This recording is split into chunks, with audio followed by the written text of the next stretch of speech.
Et ça, dans ma cambo et comme elle a dit dans la vie, la bataille qui commis tout a si réellement Jésus est vivant.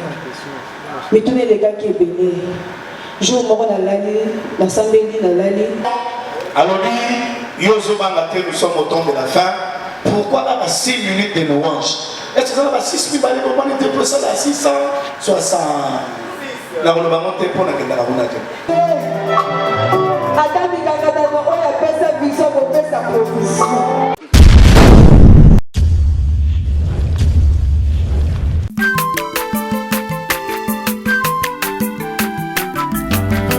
Mwana moto te po akosangai abongwani pete po awangana Nzambe ya le Nazarien, le Nazarien, le Nazarien, le Nazarien. Bana kitoko koma mokondima atako babakolaki mafuta na mosakolima lelo ya yo bolingo ebateli le Nazarien. Lipamboli oyo monana katempeni mama kandelobi kolapye mapapu masope mafuta tokokesitana longo na Nzambe oyo babenga na makomi Jesu bana rebele bato sengi bolimbisi bandeko digital bandeko sango malamu bandeko Nazarea bandeko RTP bandeko RTVH Andeko nyonso bozwami awa vraiment Olimbisi Makasi. Mais avant de la cérémonie, avec beaucoup de respect, si nous pouvons nous tenir debout, Papa Shekina va d'abord prier avant que Tomanda pont de presse n'abissons. Merci beaucoup. Prions. Est-ce qu'on peut acclamer le Seigneur?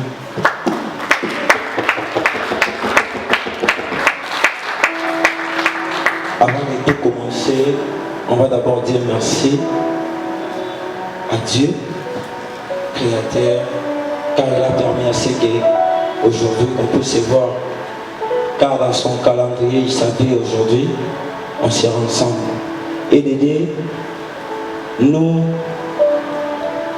on ne peut pas être des ingrats. Alors la presse, l'artiste est là.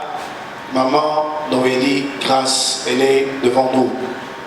Et puis après, avant la Pessa, moi,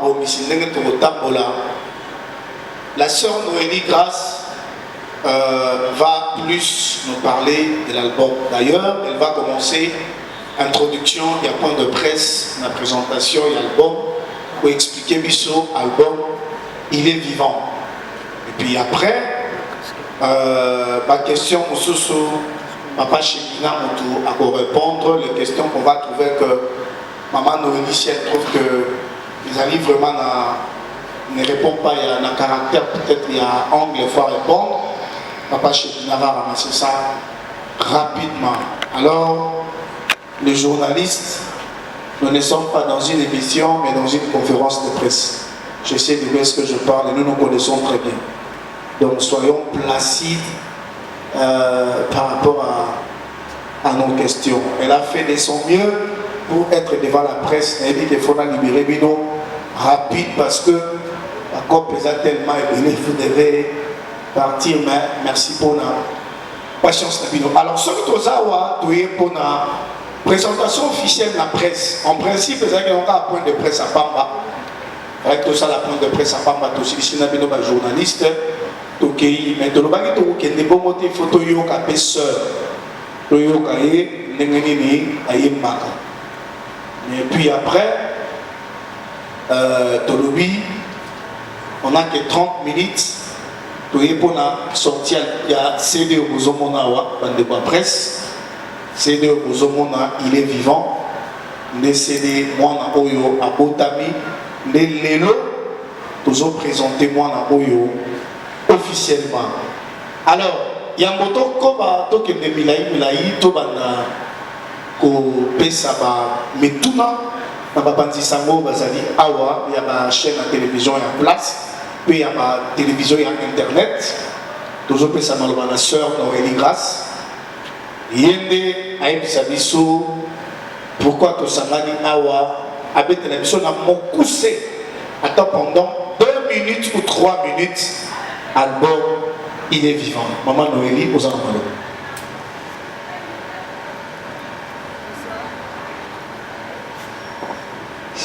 Bonsoir à tous. Que Dieu vous bénisse. Ça m'a pas mis dans la pambola de ce monsieur. Présence dans les années pambola pour la parce que vous avez une occupation bénie. Mais on dit que c'est un en fait, on a poussé l'album Le Vivant et sa inspiration au Yéhouté Panzambe. Na banda qui connaît Nzambe banda bomwana na âge ya 8 ans na église Pefako pardon Nzambe malam. Na bandi na chorale na zoembe ya Nzambe. Tina koli na leki na sama kola ya batu o pe badima. Mais anga moko na yebaki ke Nzambe abengaki mpona salela esuka kaka na baeglise te mais il faut sanga malamu ya travers loyembo ekende mokili mobimba eza kaka ngonga Nzambe nde beti Nzambe ayebisinga lobi konge beti na biso ya miso ya bato osala mpe album na yo osala album Le Vivant. Album Le Vivant eza na 6 titres yaka lelo eza likambo na ngai te 6 minutes de louange. Tu as tout dans tes mains, il est vivant. Autre que développer le caractère. Que Dieu vous bénisse.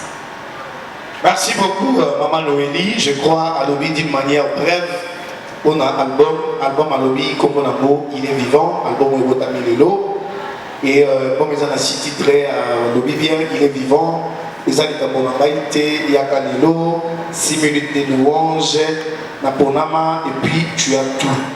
De Yango Ezali, à titre Oyo Ezwami, Nakati, il y a album Il est vivant. Alors, rapidement, Maloba la Mandego à télévision, Mandego à presse, Mituna et pas Abino. Bon, maman, nous avons un modérateur, mais j'aurai aussi mes questions à poser. Vous risquez de le tonton, on va poser à tout. Alors, Mandeko, il y a ma chaîne Bozali, ma journaliste, Mandeko Bozali. Alors, je suis là.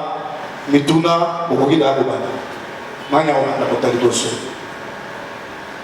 Mandeko TV qui commence. Voilà, merci. Mandeko ya Digital Congo. Avancez, maman. Vous vous présentez et puis vous posez la question. Je suis Diatou, journaliste de l'agro public au collège de Digital. La première question est celle-ci. La ligne pour la ligne de travail de vivant. Et ma deuxième question est parmi les titres Oyo, politique, on a 6 titres. Ni vraiment, message ni vraiment aux autres services on a 6 titres Oyo, Tangi Wana. Bon, là, message vraiment, message clé, ni les gens à faire bon pour attirer qui se photo. Merci beaucoup. Merci. Je crois que Chekina a retenu ma question. Question de question, pourquoi l'album Il est vivant. Deuxième question, c'est quoi le message clé dans l'album? Dans les gars, là, qui sera 2 ou 3 questions. 2 questions.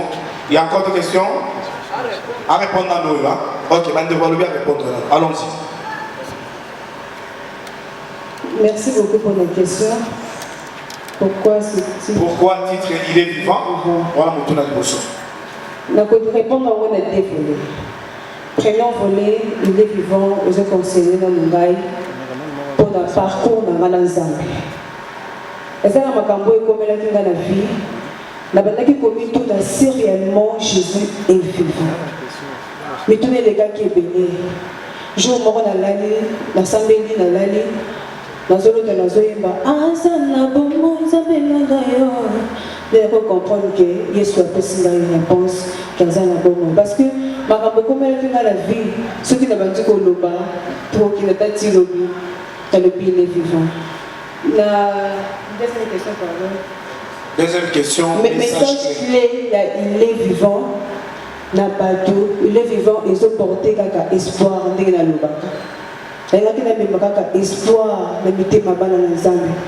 Ceux qui comme la vie, aux hôtels gauche, aux hôtels droite, au moins nous avons su l'arrêter, Péléla Yesu à la bonne. ata likambo elekeli yo mayele ata yebi kotoko banda te kotoko suka te Yesu aza na bomoi. Napesaka mingi exemple ya Anna modèle pengi na banda kotuka Anna ata soki ezalaki nga na période na linga nakoka te mais Anna atikaki Yesu te abandaki komata na ngomba azoprie azolela atikaki talaki désespéré te ayebaki ke Yesu un jour nzambe apesa ye libala kopesa bana Anna nsima bana il est vivant azoporte kaka espoir na mitema bana nzambe tolemba te kobelela Yesu po aza na bomoi ata mikakatano ata nini Yesu aza na bomoi belela ya kosala. Nalingaka mpe histoire ya bamari oyo bakendaki na tombo ya Yesu nalobaka ngo trop basi bazokende na mafuta bayebi ke esika tozokende libanga ezali me kondima ya bana basi wana ematisaka nga na komprenaka te bayebi ke libanga ezali me bazokende batya mafuta me sukasuka bakomaki libanga mpe elongwaki bakotikaki bakoli mpe mafuta bakei yango nazobakaki espoir ezala kobungisa elika te kota elika na moto te Yesu aza na bongo soki okoti na chambre obeleli akorépondre parce qu'il est vivant. Merci. Voilà, merci. Deuxième série de questions, grâce au moto Sangomalamo. Voilà, avancez.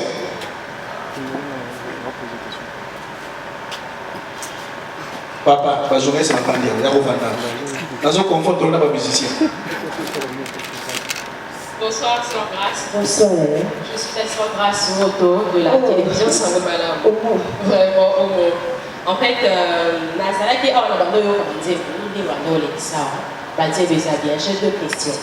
Ma première question serait de savoir est-ce que vous êtes sûr que Banzé voulait de convaincre de toucher là n'a marché dans mes aides.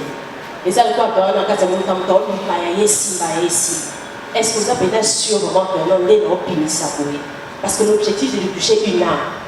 Et ça la sauver. Vous êtes vraiment sûr. Et puis, il y a mis balai, il a dit quand on voit l'album, on voit la personne.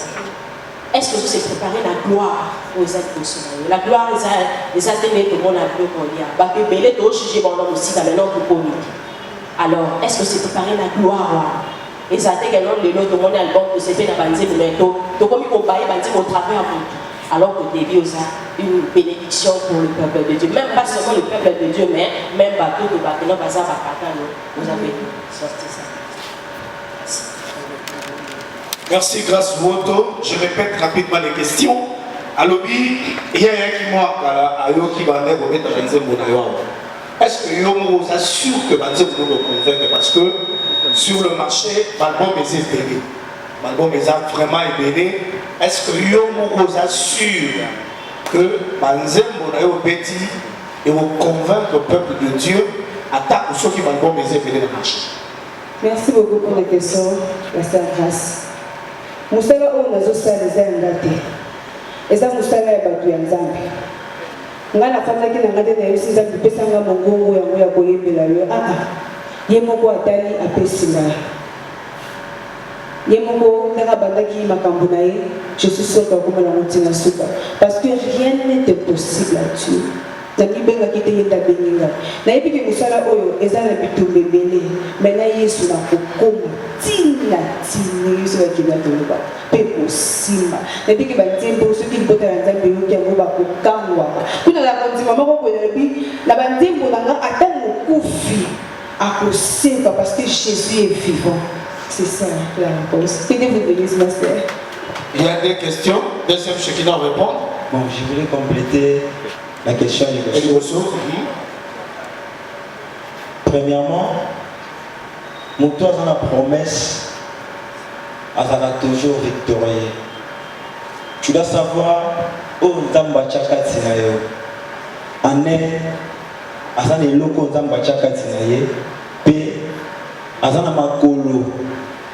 Il y a un papa, tu viens à David Alelo. Pour nous, il est le meilleur papa du monde. C'est lui, la Bible dit ceci. C'est lui qui demeure sur la pluie du Très-Haut, repose dans l'ombre du Tout-Puissant. Là, je vais répondre sur la deuxième question. La gloire, et mes mamans bien, mais maman bien. Hier soir, Zambazo et Moïse, pardon, à l'obi, Bima, Nabana Israël, l'Égypte. A promettant qu'il va maman malade ou belé.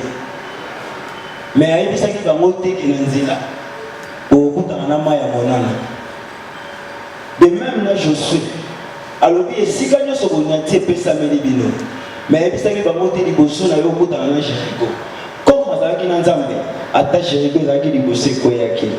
Même s'il y a des choses qui vont arriver dans Nzela na ye, Nzamba tata na ye medar aza liboso na ye mpona kobundela ye. Merci, je parle à répondre. Et Papa Chekina, avant de répondre, on a précisé bien une question en grâce. Alors, est-ce que sœur a aussi supporté l'élévation? Pour avoir à l'autre, le gouvernement la moine à malamu, vous vendez un calme, à tirer le gouvernement les mains, mais au bon matin, on va dire là, maman, on va aller à la zone de maman, on va aller à France, maman, on va aller à Keboye. Succès, on a et Matakamoto. A posé à moi connaissance de cause parce que ma musicien belé, tu yebi, tu bandana na bango boy. Tant on nous a amené à fongoli ma porte, secrétaire n'a pas de mission. Là, je tourne à l'objet, ce qui les nous a pas permettre l'élévation et ya. Est-ce que sœur Noélie a capable? A-t-il à la Noélie grâce au Toyebisiko? Je vais encore répondre. Pour ne pas répondre, je vais répondre ceci. De qui est-il fils? Nous avons notre papa. Dieu a élevé notre papa dans le niveau moral à l'écolo. Et Tilelo, il est resté humble. Et il a l'identité de son père. Quand je parle, je sais de quoi je parle. Et j'insiste encore. Moi, en alliant à Zalia, je peux terminer par là. Merci beaucoup. Oui, mon frère, Actevesh, René. Après, on va prendre notre frère là-bas. Ok, papa. Comment on Nicolas va dire RTVA? Merci beaucoup. Que qui va louer mon dingue na dingue, bah il va circuler dans Congo moto. Et moi to komi pas na yo initié ni oya c'est comme même tout na ba louer mon. Question na ngaka mo papa. Voilà, il est très court, très précis. Habite au lieu de béné ma casse. Bon, tout le monde va répéter cette bien. Et là, on est à Sika, Oyo, Memina, Katia, il est vivant. Bon, dans on va montrer le micro. Elle va compléter. Ah, elle va compléter. Elle va compléter. Probablement, elle va répondre. Oui, elle va répondre, elle va compléter. Ok. Dans Il est vivant, il y a des chansons que Dieu m'a aidé. Je ne suis pas un bon chanteur. Mais Dieu m'a donné cette capacité même de composer des chansons. Je chante bien. Mais pour que maintenant il va bien, il faut nous avoir un micro. Ouais. Si on a un pas un invité, mais Dieu m'a donné cette capacité, Dieu m'a fait cette grâce, il y a composé. Si tu vis, il y a Kalelo, il y a une inspiration, une répétition, on a prié. Et un frère parmi nous, les frères Eli, il est là parmi nous. Il commençait à dire seulement Yaka le nom était méthode na posa na yo. Et c'est par là que nous c'était dans le moment où il y a forte prière, la répétition, et Yaka le nom bimaki. Et de deux, Naponama, Dieu m'a donné cette capacité de composer cette chanson. Et le voici Oyo, c'est grâce à vous, mais la vie se donnera présence en Zambé. Pierre, Najan, Babaneko Mata, Bakomi Liboso, Yamukakataya, Basengi Mbongo, Basengi Mbongo, pardon, Balobi Tozan Mbongo, ni or, ni argent, et on peut s'amener. Mais c'est que, oh, Tozan Mbongo, Pessio, Mukakataya, Tamboli. Il y a Moutouya aussi grâce à mes biso dans l'album Il est vivant. Et ça va comment Yesu et Bibi Saka. Espoir. Il y a un ensemble, il y a un peuple de Dieu. Espoir. Dans mon temps, dans mon bon lit, mon thématique. Aïe, bah, qu'il y ait soit vivant, père de Dieu. Là, je crois, je peux répondre. Voilà, c'est un grâce pour compléter. Et là, voici comme Mimi. Et là, voici comme Mimi. Nakoloba. Voilà, toujours la musique est belle. Mais quelle est la chose? Et là, voici qu'à moi, ingrédient de la musique, de musique. Oh, il y a un naye kokokisa vie na bana nzambe mpona kokomplete yango wana vikati na Yesu pe banzembo osoki ozwi ntango koyoka ngo na ndimi te kokotika lolenge moko ekozoyoka obike nasalaka boye te atafala loyebo kochange. C'est ça, on va compléter. Merci beaucoup. Je prends encore notre frère. Voilà, Patriouti, dans votre télévision. Dans un moment, il tourne télé. En tout cas, pour vous livrer, il a posé ma carte. Ceux qui vont de vous faire la tête, ils ont des sous-sous. On a tout dans le tournant. Question, il y a des questions. C'est grâce. Salut. Album. Namboka na biso espera yebi baproducteur bazalaka te. Elingi nayeba nani aproduire album oyo. Question ya mibale. Po biso bajournaliste tozalaka mpe na mwa badetail tolanda. Tozalaka bacurie nakoki kotuna yo kokolatela mpe ya noir blanc. Badetail nalingi nayeba papa Shekina aza nani parce que nazomona c'est pas toutes les questions il y a à répondre yango tolingi toyeba azali compositeur na yo azali manager azali nani question ya mibale ya misatu avant dernière question politique nini oza nango mpona promotion c'est bien beau ya kosala album ya koyemba eza kitoko bato bakobomola mitema bachaîne ya télévision eza ebele toza na baradio politique nini oyo oza nango mpo album wana il est vivant eyokama epi bato bandima yango. Et enfin la dernière question nalandi na boke introduction na yo inspiration. C'est un zembo au batunio, il est vivant. Au bétini, on dirait Zali, vie na yo. Mais à part banzembo mususu, pour les gens à Katiwa, est-ce que vous s'inspirez quand la vie na yo ou bien pour l'artiste et musicien, vous avez l'inspiration, beaucoup dans la nature, pour s'inspirer, beaucoup qui pour l'andaper matéa, il y a papa na biso pasteur, beaucoup qui pour s'inspirer, beaucoup qui pour dans la Bible s'inspirer. Inspiration à banzembo mususu et outil ou à besoin de Voilà, merci beaucoup. Je vais rappeler les questions. Première question, ma producteur va sous-souter. Nani a produit l'album Il est vivant.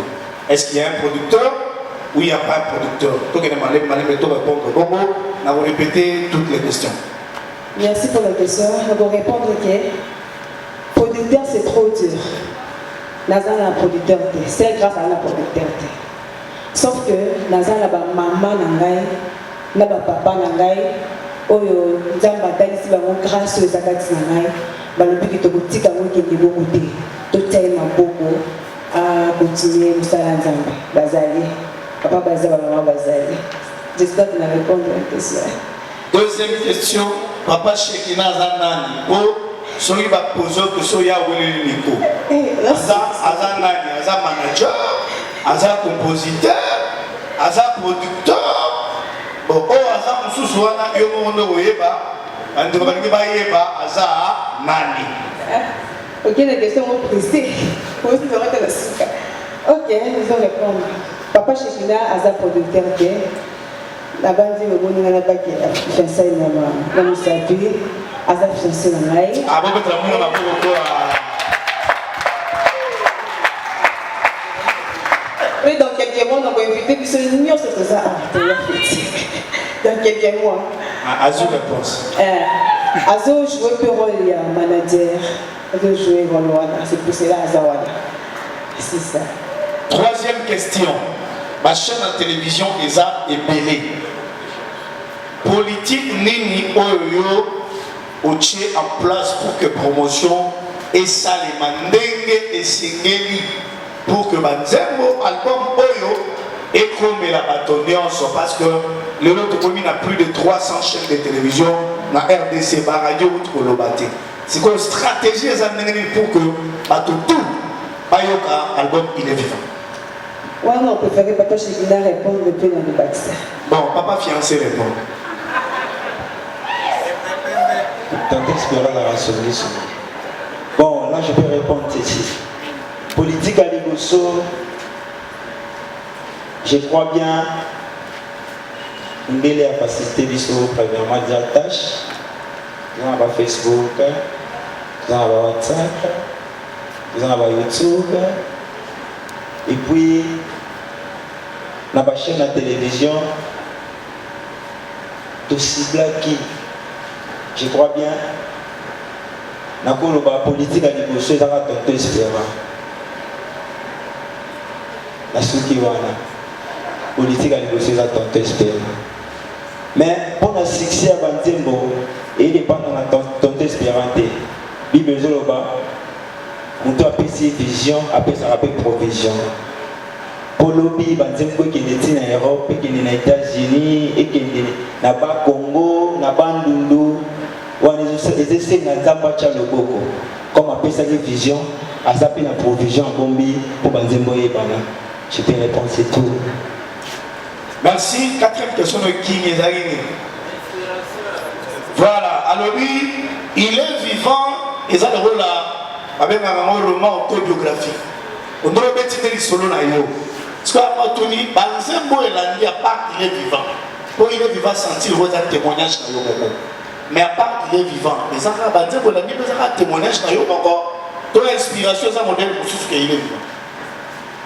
Merci pour la question. Premièrement, ils ont bon, histoire de la vie, bien sûr que oui.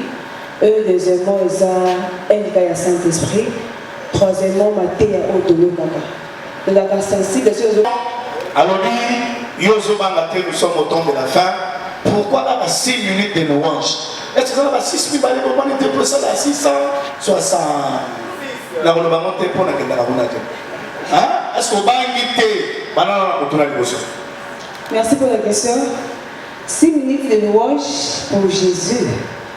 Naté 6 parce que premièrement, dans le studio, nous avons 6 minutes. Donc on a 6 minutes de louange pour Jésus. Ce que nous avons 6 minutes, on a louange. Louange, on a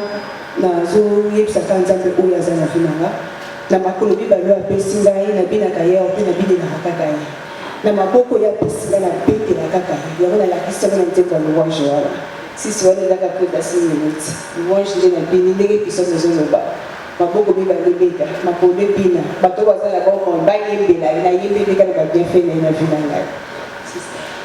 Deuxième question, nazongi la micro balobi baninga bazala na cache toi pasteur atom sazalaki mwaki moko tout le monde parce qu'il y a un bata papa Christian va la loi ça dit bon plat il y a un bata so ko li ba couple ba musicien maman parle au meonga yo tu le ba bata maka on dit matin mon bal ya yemba na ye tu vois le bibi no ba ngité c'est Noélie Anon qui toque hein elle est très belle ce que yo zo ba tes frères pourquoi vous allez au bali sœur. Après, quand vous avez dit ça, vous avez un de presse, vous vous présentez, c'est mon fiancé. C'est ma fiancée.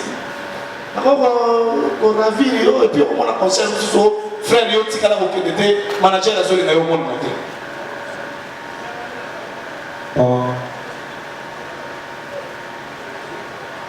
Je peux répondre. Non, réponds ça, là, on va répondre. Je réponds ceci. Kobata. Ils en ont ma bête. Mais je peux dire un adage. Si mon monument n'a soit tombé dans le zone. Parce que maman n'a pas ta vie ici. Je vais lire après la maman n'a sauvé. Je me connais. À qui ça me couche ça me sert à ma confiance. Connais-toi toi-même. C'est la question.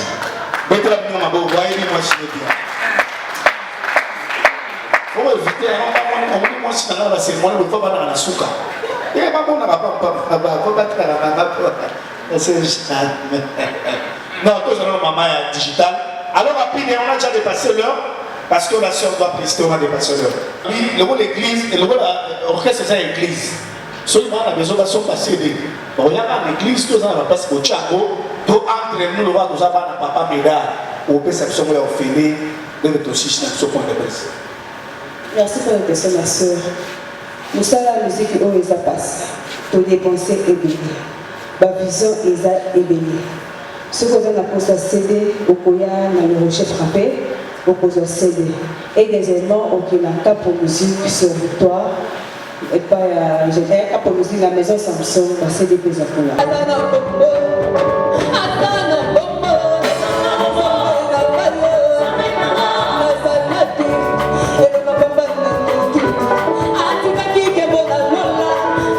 Let's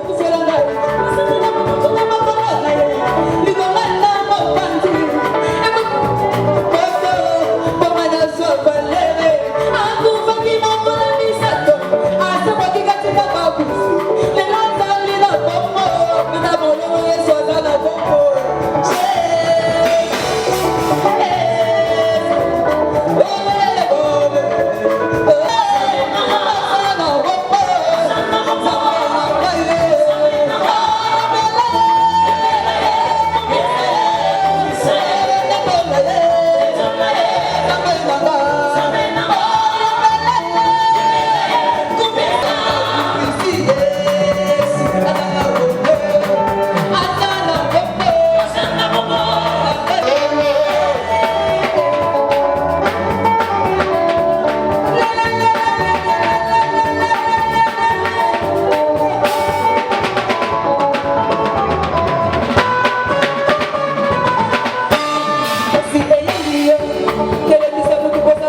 naolia bakiti na bamesa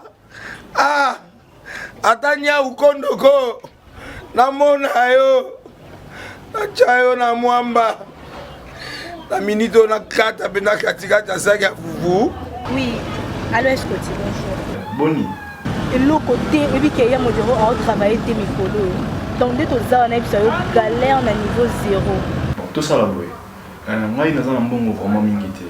Mais nous avons chez Labino, moi, je suis dans l'agence Nazareta. Nazareta, c'est du sérieux. Oh.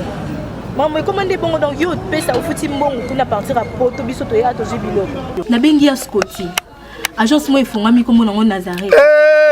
Na kufie. Agence lisusu. Donc ça sous mulongo kuna. Pendant cela sous mulongo. Kuna eza mamba mulongo te. Yesi a fouti mbongo kuna partir à Poto biso to zoke ko récupérer biloko oli. Ah tika boyeko. Yeso mona makama bongo na monte. Bat papa si mbongo kuna biloko récupérer biloko oli na agence. Ezalaka. Mais moi bandi. Maman, dès qu'il y a des singaï, mais na limité, na lingina mona ki mona beso, poli kambaboye, na monde na ne salamate. Maman, yebi sangaï. Ba pesi mbongo kuna, biso to récupérer biloko kolia awa. Ya solo boutique Nazareta, ezali boutique où ezali à distribution de produits alimentaires. Ah! Nasali poto sunga, bandeko oyo. Même ba oyo baza na peu de ressources Comme nous avons été à niveau à Kinshasa, même avec un petit rien. Donc à partir de 10 $, 15 $. Donc si vous avez un bon côté, nous devons nous apporter au Sunkayo, à Ozuka Bilogolia. Eh, maman Nazareth, Nzamba Pambola, Bakse Mikole Bele, Awa Nasena Mokili. Et bon, Awa Tozawa, Potoyeba, adresse à Awa. La boutique Nazareth a été ici à Kubungate, Toza sur avenue Monkoto numéro 1, direction Elengesa. Face à face na église catholique Saint-Vincent. Ah, direction Elengesa, Monkoto numéro 1, à face à l'église catholique Saint-Vincent. Ah, Saint-Vincent d'école. Bon numéro de téléphone, vous en avez déjà, vous en avez. On a 3 numéros pour Paris, vous en avez un numéro pour la Suisse, vous en avez un numéro pour la Suède. Ah! Non. Nazareth, nous allons la Congo Sili. Julia, nous allons la Kangisa qui a foufou. Il y a modé, il y a foufou. Oui, pour la Nazareth, nous avons un système en bimbi, dans Bongo Shingo. Bon, ok. Vous allez Silio. Ça, c'est du sérieux.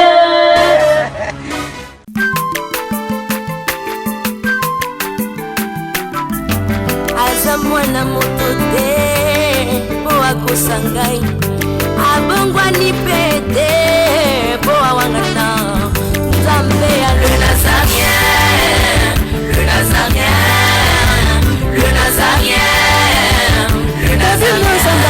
ebana kitoko koma mokondima atako bapakolaki mafuta na mosakolima lelo yayo bolingo ebateli le nazareth lipamboli oyo emonanaka te mpeni mama kandi elobi kolapie mapapu masopi mafuta tokokisikana elongo na nzambe oyo babenga na makomi